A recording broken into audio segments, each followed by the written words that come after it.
4 जनवरी 2014 मिशोकान के ऊपर का आसमान सुनहरे रंग में चमक रहा था। एक छोटा सफेद सेस्ना विमान पूर्व दिशा में उड़ रहा था, लेकिन उसके इंजन से ऐसी आवाज आ रही थी जो नहीं आनी चाहिए थी। विमान के अंदर सफेद बालों वाला एक व्यक्ति शांत बैठा था। वो अपने शहर का एकमात्र डॉक्टर था और 15,000 लोगों की सेना का नेता भी। अचानक पायलट ने नियंत्रण खो दिया और विमान लारुआना में दुर्घटनाग्रस्त हो गया। सह पायलट की मृत्यु हो गई, लेकिन डॉक्टर जीवित बच गया। उसकी 7 पसलियां टूट चुकी थीं, फेफड़ा छिद गया था, रीढ़ की 2 हड्डियां दरक गई थीं और उसके चेहरे को जोड़ने के लिए 48 सर्जिकल स्क्रू लगाए गए थे। उसे पहले ही चेतावनी दी गई थी। ड्रग कार्टेल ने उसे लड़ाई छोड़ने के बदले $10 लाख की पेशकश की थी, लेकिन उसने इनकार कर दिया था। 1 वर्ष पहले टेम्पलकाटेपेक नामक कस्बे के पशुपालक संघ भवन में खड़े होकर उसने अपने पड़ोसियों से केवल एक सवाल पूछा था। जिस कार्टेल से वो लड़ रहा था, वो खुद को मध्यकालीन नाइट्स टेम्पलर के रूप में प्रस्तुत करता था। उनके पास हुड पहनकर किए जाने वाले समारोह थे, 22 पन्नों की आचार संहिता थी और नए सदस्यों का ड्रग टेस्ट लिया जाता था। केवल उसके शहर में ही उन्होंने 15 वर्ष से कम आयु की 200 से अधिक लड़कियों को गर्भवती कर दिया था। मैक्सिकन सरकार 8 वर्षों और $10 अरब खर्च करने के बाद भी उनसे हार रही थी। डॉक्टर ने अपने साथियों से पूछा,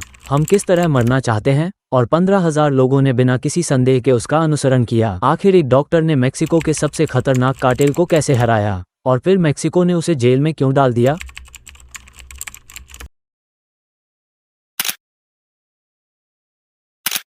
2010 में पश्चिमी मेक्सिको का राज्य मिशोकान, जो आकार में ग्रीस जितना बड़ा है, नींबू के बागानों, मवेशी फार्मों और एवोकाडो के खेतों के लिए प्रसिद्ध था। यहाँ से अमेरिका के सुपरमार्केटों में बिकने वाले लगभग आधे एवोकाडो जाते थे। उसी समय एक नया कार्टेल पूरे राज्य पर कब्जा करने लगा। वे राजमार्गों के पुलों से लोगों को लटका देते थे और एवोकाडो निर्यात व्यवसाय को नियंत्रित करते थे। 2012 तक वे राज्य की सबसे बड़ी आर्थिक शक्ति बन चुके थे। उन्होंने खुद को नाइट्स टेम्पलर नाम दिया और मध्यकालीन योद्धाओं की नकल की। वे समारोहों में हुड पहनते, क्रॉस जलाते और खून की शपथ लेते थे। ये लोग वास्तव में पुराने कार्टेल ला फैमिलिया मिशोकाना के अवशेष थे। उसके आध्यात्मिक संस्थापक नाजारियो मोरेनो, जो स्वयं को सबसे पागल आदमी कहता था, 2010 में संघीय पुलिस के साथ मुठभेड़ के दौरान अपनी मौत का नाटक कर चुका था। सरकार ने राष्ट्रीय टीवी पर उसकी मौत की घोषणा की, लेकिन कभी उसका शव प्रस्तुत नहीं कर सकी। 2011 में नाइट्स टेम्पलर सामने आए और नाजारियो मोरेनो उनका पैगंबर बन गया। उसने उनकी आचार संहिता लिखी और पहाड़ियों में उपदेश दिए। गरीब ग्रामीणों ने उसे लोक संत मानकर उसकी मूर्तियां, मोमबत्तियां और प्रार्थना पत्रों वाले मंदिर बनाने शुरू कर दिए। उनकी 22 पन्नों की किताब में लिखा था कि गरीबों की रक्षा करो, महिलाओं और बच्चों का सम्मान करो और कभी पैसे के लिए हत्या मत करो। नए सदस्यों का ड्रग टेस्ट किया जाता था और नियम तोड़ने वालों को मौत की सजा दी जाती थी। लेकिन वास्तविकता इससे बिल्कुल अलग थी। नाइट्स टेम्पलर राजमार्गों के पुलों से लोगों को लटका देते, किसानों के सिर काट देते जो उन्हें भुगतान करने से इनकार करते, और कस्बों के प्रवेश द्वारों पर शव छोड़ जाते। वे सड़कों पर धमकी भरे संदेश टांगते, पहाड़ियों में मेथाम्फेटामीन प्रयोगशालाएं चलाते और प्रशांत तट पर सिंथेटिक ड्रग्स के व्यापार को नियंत्रित करते थे। एवोकाडो और नींबू के निर्यात पर भी उनका कब्जा था। 2012 तक वे मिशोकान की सरकार से भी अधिक शक्तिशाली हो चुके थे। राज्य के लगभग 85% वैध व्यवसायों पर उनका नियंत्रण था। वे नींबू उत्पादकों, पशुपालकों, टॉर्टिला दुकानों, गैस स्टेशनों, फार्मेसियों, हार्डवेयर दुकानों और यहाँ तक कि अंतिम संस्कार सेवाओं से भी कर वसूलते थे। नगर पुलिस, राज्य पुलिस और कई मेयर उनके वेतन पर काम करते थे। 2006 से मेक्सिको सरकार कार्टेलों के खिलाफ युद्ध लड़ रही थी। 8 वर्षों में $10 अरब खर्च हुए और पूरे देश में लगभग 2 लाख लोग मारे गए।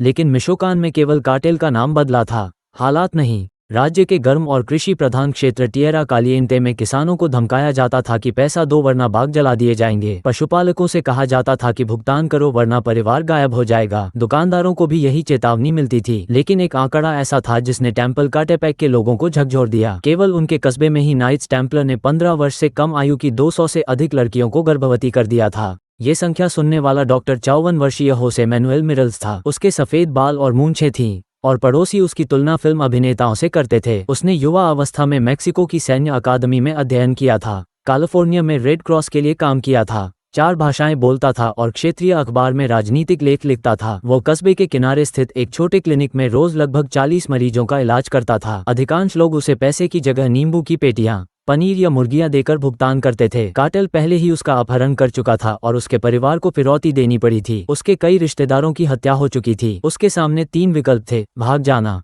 झुक जाना या मुकाबला करना। उसने तीसरा रास्ता चुना। 24 फरवरी 2013 को टेम्पलकाटेपेक के पशुपालक संघ भवन में एक बैठक बुलाई गई। सुबह 10 बजे लोग अपनी पिकअप ट्रकों में पहुंचे। शुरुआत में केवल 80 लोग आए, लेकिन धीरे धीरे खबर पूरे कस्बे में फैल गई। दोपहर तक हॉल में 2000 लोग मौजूद थे। काउबॉय टोपी पहने किसान, मजदूर, ऐसे पिता जिन्होंने अपने बेटों को खोया था और ऐसे परिवार जिन्होंने अपनी बेटियों को दफनाया था। मिरल्स एक लकड़ी के बक्से पर खड़ा हुआ। उसने 3 पड़ोसियों की तस्वीर दिखाई जिनका सिर काट दिया गया था। फिर उसने भीड़ की ओर देखा और केवल एक सवाल पूछा, हम किस तरह मरना चाहते हैं?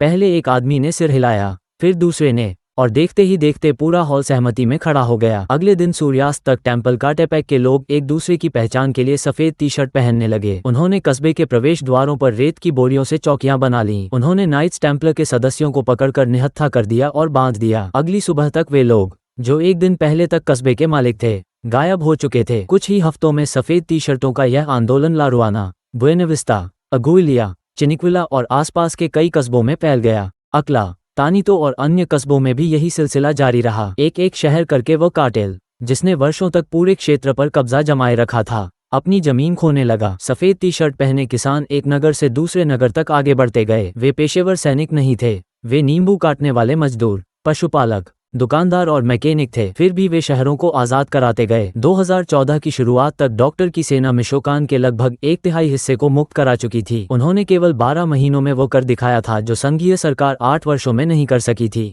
जब एक साधारण ग्रामीण डॉक्टर वो युद्ध जीत ले जिसे सरकार 8 साल तक हारती रही हो, तब सरकार की प्रतिक्रिया क्या होती है? और इसका क्या अर्थ है जब मिशोकान भेजी गई पहली सरकारी सैन्य टुकड़ी को कार्टेल नहीं बल्कि उसी डॉक्टर को निहत्था करने का आदेश दिया जाए? किसी भी सरकार की सबसे बड़ी सार्वजनिक विफलता वो नागरिक होता है जो वहां सफल हो जाए जहां सरकार असफल रही हो। 2014 के वसंत तक मिरल्स द्वारा स्थापित आत्मरक्षा बल मिशोकान की 113 में से 42 नगरपालिकाओं में फैल चुके थे। उनके पास 15,000 से अधिक हथियारबंद पुरुष और महिलाएं थीं। इन समूहों को आंशिक रूप से राज्य के खनन उद्योग से धन मिलता था, जो वर्षों से कार्टेल की उगाही का शिकार रहा था। खनन कंपनियां कार्टेल को भुगतान करने के बजाय डॉक्टर के लोगों को भुगतान करना अधिक सुरक्षित समझती थीं। ये आत्मरक्षा बल कानून के बाहर काम करते थे, लेकिन साथ ही मैक्सिकन संविधान के अनुच्छेद 10 के भीतर भी, जो नागरिकों को आत्मरक्षा के लिए हथियार रखने की अनुमति देता है। मिरल्स, जो पिछले 15 वर्षों से राजनीतिक लेख लिख रहे थे, हर प्रेस कॉन्फ्रेंस में इसी अनुच्छेद का हवाला देते थे। जल्द ही वे मेक्सिको में राष्ट्रीय और अंतर्राष्ट्रीय स्तर पर चर्चित व्यक्ति बन गए। बीबीसी टेम्पलकाटेपेक पहुंचा, न्यूयॉर्क टाइम्स ने रिपोर्टिंग की और एक डॉक्यूमेंट्री टीम ने पूरे 1 वर्ष तक उनके साथ रहकर फिल्म बनाई, जो बाद में ऑस्कर नामांकित डॉक्यूमेंट्री कार्टेल लैंड बनी। कार्टेल ने बिचौलियों के माध्यम से मिरल्स को $1 मिलियन की रिश्वत देकर आंदोलन खत्म करने की पेशकश की, लेकिन उन्होंने इनकार कर दिया। बाद में एक संघीय अधिकारी ने एक और प्रस्ताव दिया, आत्मरक्षा बलों को वैध बनाकर एक सरकारी संगठन, फुएर्जा रूराल, में शामिल किया जा सकता था। उन्हें वर्दी, वेतन और आधिकारिक अधिकार मिलते, लेकिन बदले में उन्हें सरकार के नियंत्रण में आना पड़ता। मिरल्स ने इसे भी ठुकरा दिया। उन्होंने केवल एक शर्त रखी, नाइट्स टेम्पलर के 4 शीर्ष नेताओं को पहले गिरफ्तार या मार गिराया जाए, उसके बाद ही आत्मरक्षा बल हथियार डालेंगे। सरकार ने ये शर्त स्वीकार नहीं की। कुछ समय बाद मैक्सिकन सेना की एक टुकड़ी टेम्पलकाटेपेक पहुंची। उसमें 200 सैनिक, 3 बख्तरबंद हमवी वाहन और मशीन गनें थीं। दूसरी ओर आत्मरक्षा बलों के लगभग 50 लोग थे, जिनके पास शिकार वाली राइफलें और कार्टेल से छीनी गई AK-47 राइफलें थीं। सैनिक शहर के चौक में पहुंचे और आत्मरक्षा बलों को निहत्था करने की कोशिश की। तभी घरों से महिलाएं बाहर निकल आईं। उनके पीछे बच्चे और फिर दादियां भी आ गईं। दादियों ने सबसे अंदर घेरा बना लिया। कुछ अब भी एप्रन पहने थीं और कुछ के हाथों में कपड़े धोने की टोकरी थी। वे कुछ नहीं बोलीं, बस सैनिकों और अपने बेटों के बीच खड़ी हो गईं। ये टकराव 4 घंटे तक चला। एक सैनिक ने एक बच्चे को पानी देना चाहा, लेकिन एक बुजुर्ग महिला ने उसका हाथ झटक दिया। सैनिकों को आदेश था कि आत्मरक्षा बलों से हथियार छीन लिए जाएं, लेकिन वे ऐसा नहीं कर सके। अंततः उन्होंने अपनी राइफलें नीचे कर लीं और पीछे हट गए। कुछ ही घंटों में ये दृश्य अंतर्राष्ट्रीय समाचार बन गया। दुनिया ने देखा कि मैक्सिकन सेना कैमरों के सामने किसानों के सामने झुकने को मजबूर हो गई थी। हालांकि मिशोकान के एक अन्य शहर में ऐसी ही एक झड़प दुखद रूप ले गई। संघीय सैनिकों ने निहत्थे प्रदर्शनकारियों पर गोली चला दी। 4 लोगों की मौत हो गई, जिनमें एक 11 वर्षीय लड़की भी शामिल थी। सरकार ने केवल एक बयान जारी किया और किसी पर मुकदमा नहीं चला। इसके बाद मिरल्स ने हमेशा काफिले के साथ यात्रा करना शुरू कर दिया। वे लगातार 2 रात एक ही बिस्तर पर नहीं सोते थे। उनके घर की सुरक्षा बढ़ा दी गई और परिवार को दूसरी जगह भेज दिया गया। उन्होंने मेक्सिको के लगभग हर बड़े समाचार माध्यम को इंटरव्यू दिए, फिर बीबीसी और न्यूयॉर्क टाइम्स को भी। उन्होंने सार्वजनिक रूप से कहा कि उन्हें लगता है कि संघीय सरकार उन्हें कार्टेल से भी अधिक मरवाना चाहती है। 4 जनवरी 2014 की दोपहर, ग्वाडलाहारा से लौटते समय डॉक्टर को लेकर उड़ रहा एक सेस्ना विमान ला रुआना की सूखी पहाड़ियों के ऊपर अचानक इंजन शक्ति खो बैठा। उन्हें लंबे समय से चेतावनी दी जा रही थी कि कार्टेल उन पर हमला करेगा, लेकिन आगे जो हुआ उसने सबको चौंका दिया। विमान जमीन से टकराया और झाड़ियों में फिसलता चला गया। सह पायलट की मौके पर ही मृत्यु हो गई। मिरल्स होश में थे, लेकिन उनका चेहरा 7 जगह से टूट चुका था। वे गर्दन नहीं हिला सकते थे, दाहिना हाथ महसूस नहीं कर पा रहे थे और यह भी नहीं समझ पा रहे थे कि उनके फेफड़े खून से भर चुके हैं। संघीय पुलिस के एक ब्लैक हॉक हेलीकॉप्टर ने उन्हें मैक्सिको सिटी के अस्पताल पहुंचाया। राज्य अभियोजक कार्यालय ने तुरंत घोषणा की कि दुर्घटना का कारण यांत्रिक खराबी थी, लेकिन मिरल्स ने बाद में अलग अलग पत्रकारों को दिए गए 3 इंटरव्यू में दावा किया कि विमान पर जमीन से गोली चलाई गई थी। उन्होंने जीवन भर इसी विश्वास को दोहराया। उड़ान का रिकॉर्ड गायब हो गया। मलबा फोरेंसिक टीमों के पहुंचने से पहले हटा दिया गया और पायलट के परिवार को समझौते की रकम देकर मीडिया से बात न करने को कहा गया। उनकी चोटों की सूची बेहद लंबी थी। 7 टूटी पसलियां, फेफड़े में छेद, गर्दन की 2 टूटी हुई कशेरुकाएं, चेहरे की कई हड्डियां टूटी हुई। भौं की हड्डी को दोबारा बनाने के लिए पिंडली से हड्डी निकालनी पड़ी और खोपड़ी व जबड़े में 48 सर्जिकल स्क्रू लगाए गए। डॉक्टरों ने कहा कि वे कई महीनों तक चल नहीं पाएंगे, लेकिन केवल 10 दिनों बाद ही वे अस्पताल के बिस्तर से वीडियो संदेश रिकॉर्ड करने लगे। उनका जबड़ा तारों से बंधा हुआ था, चेहरा पट्टियों में लिपटा था, फिर भी वे हथियार डालने से इनकार कर रहे थे। इसी दौरान सरकारी अधिकारी उनके कमरे में आए और उन्हें 3 पन्नों का एक लिखित बयान दिया। उन्होंने कहा कि यह जनता के लिए एक सामान्य संदेश है। उस समय मिरल्स भारी दर्द निवारक दवाओं के प्रभाव में थे। उन्होंने वो बयान पढ़ दिया। उसमें संघीय सरकार की प्रशंसा की गई थी, कमिश्नर कास्तिलो का नाम लेकर धन्यवाद दिया गया था और आत्मरक्षा बलों से हथियार छोड़कर सरकारी संस्थाओं पर भरोसा करने की अपील की गई थी। वीडियो रिकॉर्ड किया गया, संपादित किया गया और अगले सप्ताह पूरे मैक्सिको में प्रसारित कर दिया गया। उसमें ऐसा लग रहा था मानो मिरल्स स्वयं अपने समर्थकों से हथियार डालने और सेना के साथ सहयोग करने की अपील कर रहे हों। उनका चेहरा पट्टियों से ढका था, आवाज अस्पष्ट थी और वे ऐसे दिखाई दे रहे थे जैसे उन्होंने अपना रुख बदल लिया हो। जनता को यह नहीं पता था कि वीडियो की पटकथा पहले से लिखी गई थी। आंदोलन में दरार पड़ने लगी। कुछ लोगों ने हथियार डाल दिए, जबकि अन्य ने मना कर दिया। एक सप्ताह तक मीडिया में यही चर्चा रही कि डॉक्टर का साहस टूट गया है, लेकिन अस्पताल में पड़े मिरल्स को जब सच्चाई का पता चला तो उन्होंने एक आगंतुक द्वारा छिपाकर लाए गए मोबाइल फोन से दूसरा वीडियो रिकॉर्ड किया। चेहरे पर पट्टियां थीं, जबड़ा तारों से बंधा था और दोनों हाथों पर पट्टियां लगी थीं। उन्होंने पहले वीडियो को शब्द दर शब्द खारिज कर दिया और मांग की कि आत्मरक्षा बल तब तक संघर्ष जारी रखें जब तक उनके द्वारा बताए गए 4 कार्टेल नेता पकड़े या मारे नहीं जाते। अब कहानी बदल चुकी थी। मुद्दा यह नहीं रह गया था कि डॉक्टर डर गया है। अब सवाल ये था कि क्या मैक्सिकन सरकार ने एक घायल आदमी के मुंह में अपने शब्द डालने की कोशिश की थी। मिरल्स ने देश की सबसे सम्मानित पत्रकारों में से एक कार्मेन अरेस्टेगी को इंटरव्यू दिया। उन्होंने रिकॉर्ड पर बताया कि अस्पताल के बिस्तर पर उन्हें एक लिखित स्क्रिप्ट दी गई थी, उसे पढ़ने के लिए कहा गया था। वीडियो को संपादित किया गया था और उस समय वे भारी दवाओं के प्रभाव में थे। यह इंटरव्यू उस वर्ष मैक्सिको के सबसे अधिक देखे जाने वाले राजनीतिक कार्यक्रमों में से एक बन गया। इसी इंटरव्यू के दौरान जनता को एक दूसरे मोर्चे के बारे में भी पता चला। जब मिरल्स अस्पताल में थे और जबरन बनवाए गए वीडियो के परिणामों से जूझ रहे थे, उसी दौरान उनका निजी अंगरक्षक पापा स्मर्फ नामक एक दाढ़ी वाला व्यक्ति उनके खिलाफ काम कर रहा था। वो स्वयं को आत्मरक्षा परिषद का नेता बताने लगा था। उसने संघीय शांति आयुक्त अल्फ्रेडो कास्तिलो के साथ गुप्त बातचीत शुरू कर दी थी और आंदोलन की ओर से उसी फुएर्जा रूराल समझौते को स्वीकार करने पर सहमत हो रहा था, जिसे मिरल्स पहले ही ठुकरा चुके थे। मार्च 2014 में आत्मरक्षा परिषद ने, जो आंशिक रूप से सरकारी दबाव, आंशिक रूप से रिश्वत और आंशिक रूप से थकान के प्रभाव में थी, मिरल्स को उसी आंदोलन के आधिकारिक प्रवक्ता पद से हटा दिया जिसकी स्थापना उन्होंने 1 वर्ष पहले की थी। आधिकारिक रूप से अब वे अपनी ही सेना के नेता नहीं रहे। मिरल्स को लगा था कि विमान दुर्घटना उनकी सबसे बड़ी परीक्षा थी, लेकिन इसके बाद भी वे सरकार के लिए इतने बड़े खतरे क्यों बने रहे कि सड़कों को सैनिकों से बंद करना पड़ा। और क्या होता है जब 40 हथियारबंद वाहन केवल 1 मील दूर रोक दिए जाएं जबकि कार्टेल अपना हमला पूरा कर रहा हो।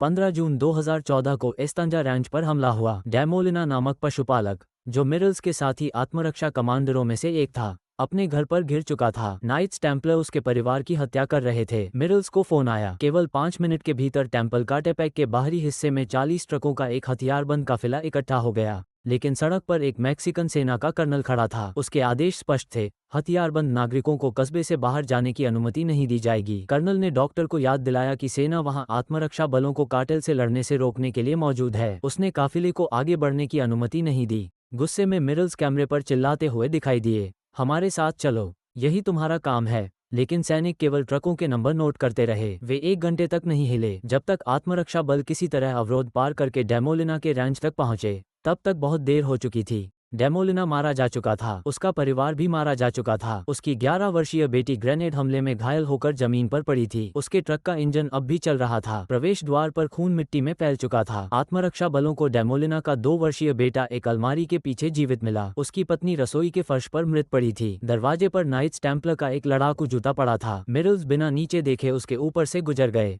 12 दिन बाद मिरल्स चैनल 13 पर एक सीधा टेलीविजन इंटरव्यू दे रहे थे। वे डेमोलिना हत्याकांड के बारे में बात कर रहे थे और जिम्मेदार अधिकारियों के नाम ले रहे थे। तभी कार्यक्रम के निर्माता के ईयरपीस में एक फोन कॉल आया। कुछ ही क्षणों में इंटरव्यू अचानक समाप्त कर दिया गया। दर्शकों ने पहली बार लाइव प्रसारण में किसी को चुप कराए जाते देखा। 27 जून 2014 को मिरल्स और उनके 45 साथियों को मिशोकान के लाजारो कार्देनास क्षेत्र में गिरफ्तार कर लिया गया। उन पर संघीय हथियार एवं विस्फोटक कानून का उल्लंघन करने का आरोप लगाया गया। विडंबना ये थी कि पिछले 16 महीनों से वे सार्वजनिक रूप से संविधान के अनुच्छेद 10 का हवाला देते हुए अपने कार्यों का बचाव कर रहे थे। गिरफ्तारी का प्रसारण राष्ट्रीय टेलीविजन पर किया गया। 55 वर्षीय मिरल्स को हथकड़ियों में ले जाया गया। विमान दुर्घटना के कारण वे अब भी लंगड़ाकर चलते थे और उनका चेहरा पूरी तरह ठीक नहीं हुआ था। उन्हें एक अधिकतम सुरक्षा वाली संघीय जेल में भेज दिया गया। जिन 4 कार्टेल नेताओं की गिरफ्तारी को उन्होंने आत्मसमर्पण की शर्त बनाया था, उनमें से केवल एक को ही पकड़ा गया था। बाकी 3 अभी भी आजाद थे। कई इलाकों में नाइट्स टेम्पलर अब भी सक्रिय थे। डॉक्टर,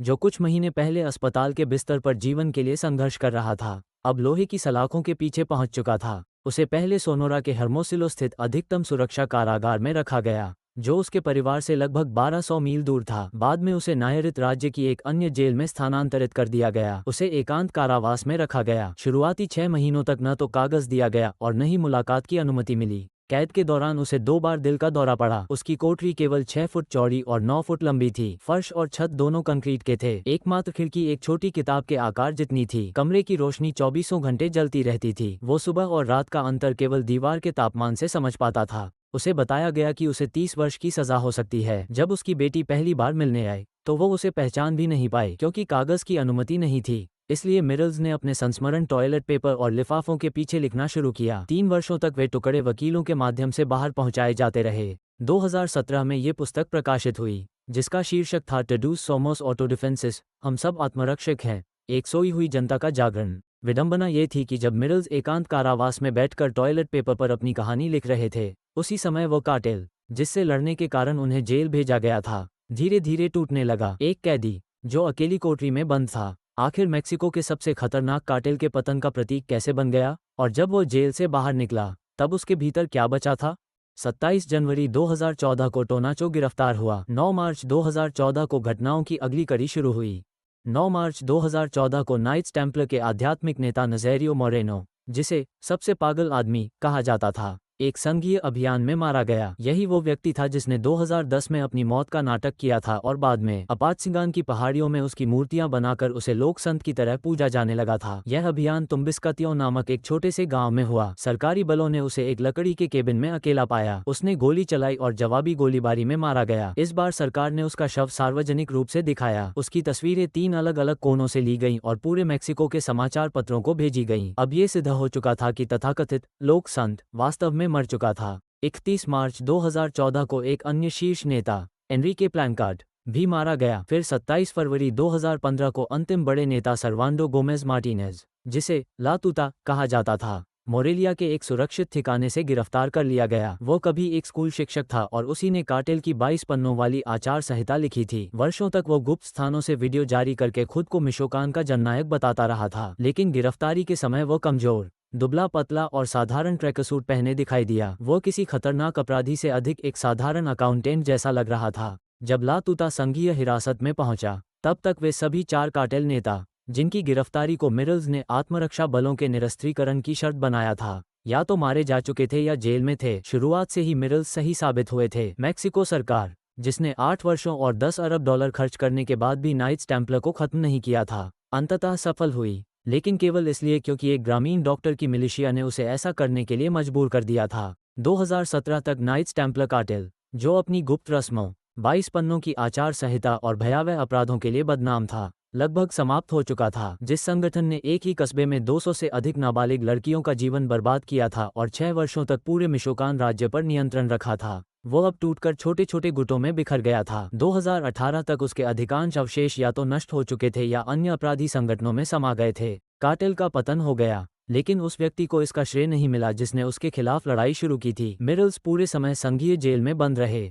11 मई 2017 को एक संघीय न्यायाधीश ने उन्हें 30,000 पेसों की जमानत पर रिहा करने का आदेश दिया। उन्हें मिशोकान राज्य या देश से बाहर जाने की अनुमति नहीं थी। वे 58 वर्ष के हो चुके थे और 3 वर्ष अधिकतम सुरक्षा वाली जेल में बिता चुके थे। जब वे जेल के द्वार से बाहर निकले, उनके हाथ में एक छोटा बैग और सहारे के लिए एक छड़ी थी। जब उन्होंने पशुपालक संघ भवन में वो ऐतिहासिक प्रश्न पूछा था, तब वे 54 वर्ष के थे। अब वे अपनी उम्र से लगभग 15 वर्ष अधिक वृद्ध दिखाई देते थे। 2018 में अटॉर्नी जनरल कार्यालय ने उनके खिलाफ सभी आरोप वापस ले लिए। उन्हें पूरी तरह निर्दोष घोषित कर दिया गया। आखिरकार यह स्वीकार कर लिया गया कि वे सही थे, लेकिन जिन लोगों ने अपराध किए थे उनके खिलाफ कोई कार्रवाई नहीं हुई। डेमोलिना हत्याकांड के लिए किसी पर आरोप नहीं लगा। निरस्त्रीकरण के दौरान मारे गए 4 नागरिकों के लिए किसी को जिम्मेदार नहीं ठहराया गया। अस्पताल में रिकॉर्ड कराए गए विवादित वीडियो के लिए भी कोई सजा नहीं हुई। मिशोकान की उन घटनाओं के लिए संघीय जेल में बंद एकमात्र व्यक्ति वही डॉक्टर था जिसने उन्हें रोकने की कोशिश की थी, और अब वह भी आजाद था। इसके बाद का जीवन भी विवादों से मुक्त नहीं रहा। सार्वजनिक रिकॉर्ड के अनुसार उन्होंने राष्ट्रपति एंड्रेस मैनुएल लोपेस ओब्राडोर और उनकी राजनीतिक पार्टी का समर्थन किया। 2019 में उन्हें राज्य कर्मचारियों की स्वास्थ्य सेवा संस्था में एक प्रशासनिक पद दिया गया। उसी वर्ष एक आधिकारिक कार्यक्रम के दौरान महिलाओं के बारे में की गई उनकी एक टिप्पणी का वीडियो इंटरनेट पर वायरल हो गया, जिसके बाद उन्हें 5 दिनों के लिए निलंबित कर दिया गया। उनकी पहली पत्नी और 2 बच्चों ने सार्वजनिक रूप से उन पर घरेलू हिंसा के आरोप लगाए। हालांकि कोई आपराधिक मामला दर्ज नहीं हुआ। 2019 में उन्होंने अपने से लगभग 40 वर्ष छोटी महिला से विवाह कर लिया, जिस व्यक्ति ने टेम्पल काटेपैक की महिलाओं और बच्चों की रक्षा के लिए हथियार उठाए थे। वही अपने जीवन के अंतिम वर्षों में अपने परिवार की महिलाओं और बच्चों के प्रति व्यवहार को लेकर आलोचनाओं का सामना करता रहा। इतिहास में कभी कभी दोनों बातें एक साथ सच हो सकती हैं। 6 नवंबर 2020 को मिरल्स को कोविड-19 हो गया। उन्हें मोरेलिया के उसी अस्पताल में भर्ती कराया गया जहां वे कभी डॉक्टर के रूप में कार्य कर चुके थे। मधुमेह, हृदय संबंधी समस्याएं और जेल के वर्षों से शरीर पर पड़े प्रभाव सब एक साथ सामने आ गए। पहले ही सप्ताह उन्हें वेंटिलेटर पर रखना पड़ा। वे फिर कभी उससे हट नहीं सके। 25 नवंबर 2020 को होजे मैनुएल मायला का निधन हो गया। उनकी आयु 62 वर्ष थी। उनकी पूर्व पत्नी ने बाद में बताया कि मृत्यु से कुछ दिन पहले उन्होंने अपने बच्चों से सुलह कर ली थी। नाइट्स टेम्पलर समाप्त हो चुके थे। डॉक्टर भी अब नहीं रहे। उन्होंने कार्टेल को गिराया, लेकिन उसी संघर्ष ने उन्हें भी तोड़ दिया। उन्होंने एक शहर को बचाया, लेकिन स्वयं को नहीं बचा सके। वर्षों पहले उन्होंने अपने पड़ोसियों से पूछा था कि वे किस तरह मरना चाहते हैं। शायद उन्होंने कभी खुद से यह सवाल नहीं पूछा था। इतिहास में उनकी विरासत जटिल है। एक डॉक्टर, एक विद्रोही नेता, एक विवादास्पद व्यक्ति और एक ऐसा इंसान जिसने उन परिस्थितियों में कदम उठाया जहां बहुत से लोग केवल इंतजार करते रहे।